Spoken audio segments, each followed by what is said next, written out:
All members of this House are strongly committed to protecting our national security, regardless of party, region, or political point of view.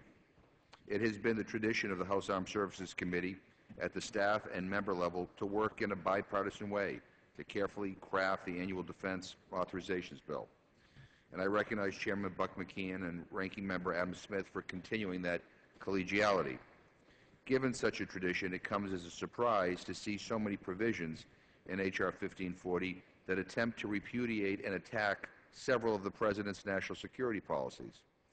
From warehousing low-level detainees for an indeterminate amount of time, to delaying the implementation of the repeal of Don't Ask, Don't Tell, to hamstringing the implementation of the bipartisan-supported New START Treaty, to seeking a so-called updated authorization for the use of military force that no longer references the devastating 9/11 attacks against America, but instead gives broad authority to the executive branch to pursue military operations anywhere for any length of time.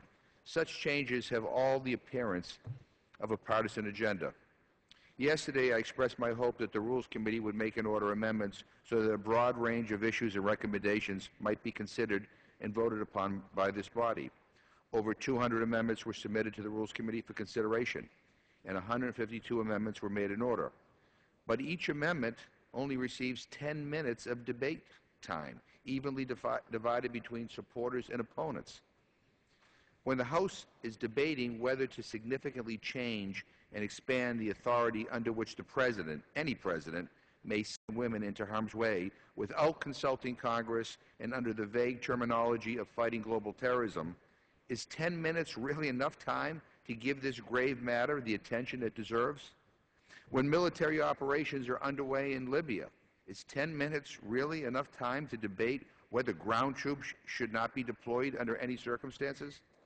A number of amendments submitted to the Rules Committee focused on the future of our policy and military operations in Afghanistan. As most of my colleagues know, I believe we need to rethink our strategy in Afghanistan. It has demanded the lives of 1,573 of our servicemen and women and gravely wounded tens of thousands of our troops. Suicide rates among our veterans from Afghanistan and Iraq have soared. And right now, there is no genuine path aimed at ending our military footprint in Afghanistan. No exit strategy.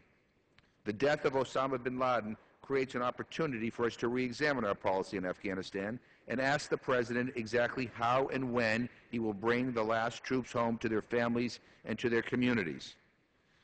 This is a moment to bring fresh eyes to the question of what kind of defense priorities and budget best fit the need of our nation and our national security, especially in these difficult economic times. This is a matter that touches every single American, and especially our uniformed men and women, their families, and their communities. How can we make any decision on budget priorities unless we know how much longer this war is going to last? Already, it is the longest war in our nation's history. It is bankrupting our nation. Every day, every week, every month, we see billions and billions of dollars charged to the national credit card, increasing the deficit, increasing the debt, with no end in sight. We see corruption everywhere within the Karzai government in Afghanistan. And we see the basic needs of our own communities, roads, bridges, clean water systems, education, health care, and hunger programs cut or eliminated for lack of funds. Where does it all end? When does it all end? On a matter this important, shouldn't we be engaged in debate for more than 10 minutes? I'm pleased that the amendment I submitted with co-sponsors Walter Jones, Loretta Sanchez, Justin Amash, John Lewis, Ron Paul, David Cicilline, and Peter Welsh was made in order. We have 5 minutes to describe why the President needs to clearly lay out to Congress, to the American people, to our military men and women, and to our military families exactly how and when we will complete the accelerated transition of our military operations to the Afghan authorities. 5 minutes, Mr. Speaker. Not to mention why the President needs to accelerate talks to achieve a political solution and reconciliation in Afghanistan, and why we need to have a new national intelligence estimate, not just a report from the National Counterterrorism Center on the leadership, locations, and capacity of al-Qaeda. 5 minutes. This defense bill would give the executive branch carte blanche to fight global terrorism anywhere by any means, but we don't even have an up-to-date NIE on al-Qaeda. That's not debate, Mr. Speaker. Quite frankly, it's an insult.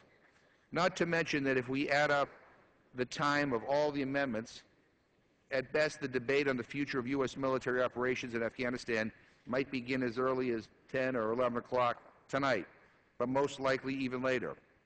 Mr. Speaker, there is no reason to rush this bill through just because members were told that they could fly out of town at 3 o'clock tomorrow. We could stay on Friday, or we can continue the debate on the amendments next week. War, the very lives of our uniformed men and women. Libya, unchecked power granted to the executive versus the constitutional responsibility of Congress to declare war or authorize the specific use of our military might around the world. These are matters that deserve much greater attention than what is granted under this rule. I urge my colleagues to support the McGovern, Jones, Sanchez, Amash, Lewis, Paul, Cicilline, Welsh amendment on Afghanistan when it comes up for debate late this evening. And I ask my colleagues to reject this rule which denies this House the ability to debate these grave matters in the manner that they deserve and they require.